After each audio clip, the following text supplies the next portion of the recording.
Thank you for joining us for this week's episode of Mimaki Master Studio.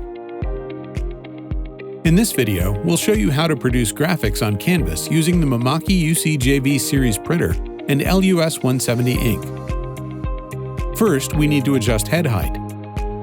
The UCJV can be adjusted up to 3 mm to accommodate thicker media like the canvas we're printing on today. The printer's take-up bar maintains constant tension to ensure stable printing on our material. We can create or edit graphics, artwork, and even photography, and then load the finished file into Rasterlink.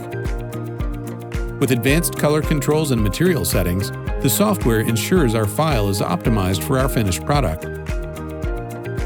A few simple clicks and the file is ready to print. LUS170 inks are instantly cured and flexible, enabling immediate handling or finishing. Our finished graphic can be mounted directly or stretched around frames, sure to enhance any space. A perfect print job with stunning results. For more information on the UCJV300 series and detailed application guides, visit mimakiusa.com. And be sure to follow us on social media.